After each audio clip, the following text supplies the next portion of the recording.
People, please be very careful letting people get in your car that you don't know. I understand you might have a big heart and you want to help people, but people with big hearts get taken advantage of on a daily basis. This man just got done shopping in Targets. When he was walking to his car, a middle-aged woman and her daughter approached him. They asked could he help them. They was homeless. They didn't have anywhere to go. He said he didn't have any money. When he told them he didn't have any money because he don't carry cash on him, they was very sad. The woman then asked him could he give them a ride to the hotel. He said yes, that's the least he can do. When this mother and her daughter got in this man's car, he drove them to the hotel that was about 10 minutes away. When they got to the hotel, they were supposed to get out the car, but this woman did the unthinkable. She poured her jugs out. When this woman poured her jugs out, this man was shocked. He immediately told her he's married and it's not that type of party. Mind you, she poured her jugs out while her daughter was in the back seat. This woman then told this man she would do whatever he want for $100. Mind you, her daughter is sitting in the back seat listening to everything. The man told this woman you need to get out the car. She refused to get out the car. This woman then told this man she don't have the money to get her and her daughter a room. She don't have any money. He need to pay for the hotel room. He said, why did you tell me to bring you to the hotel? You need to get out my car. When this man told her to get out the car for the second time and she refused to get out, he picked up his phone and he started to call law enforcement. She started to scream and tried to grab his phone. She then punched this man in the face. Now mind you, when she punched this man in the face and she reached for his cell phone, she grabbed his cell phone. So when she grabbed his cell phone and he couldn't call 911, he started to reach over her and try and get his cell phone back. Also, a lot of people that was standing outside the hotel started to call law enforcement.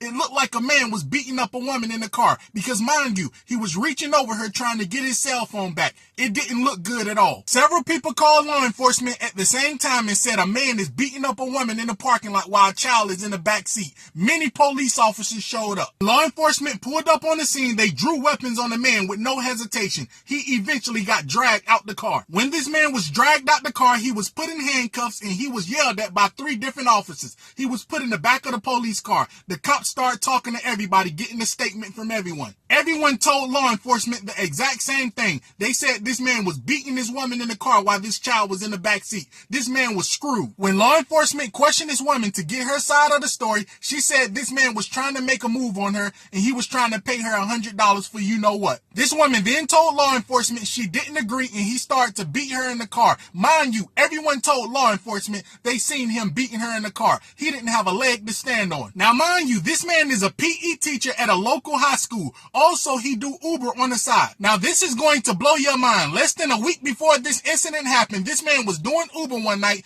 and a passenger accused him of being drunk and Uber suspended his account. So when Uber suspended his account and they reinstated his account, he decided to get cameras in the car on the inside and the outside. So when this man tried to tell law enforcement his side of the story, he picked her up at Targets. He was taking them to a hotel. She lied to him. She was trying to charge him $100. They didn't believe anything he said because there was a lot of people against him. Everyone said he was beating her in the car. But people, with the blessing of God, this man camera saved his life that he got less than a week ago because someone accused him of being drunk while he was driving Uber. If he didn't have cameras, he would have been screwed. The camera showed everything that happened in the car and the woman ended up getting arrested. People, this man was married to his wife for 14 years. He was a PE teacher and he did Uber on the side to help take care of his 4 children. So people, be very careful letting strangers in your car. You might be trying to help someone and they might be trying to ruin your life.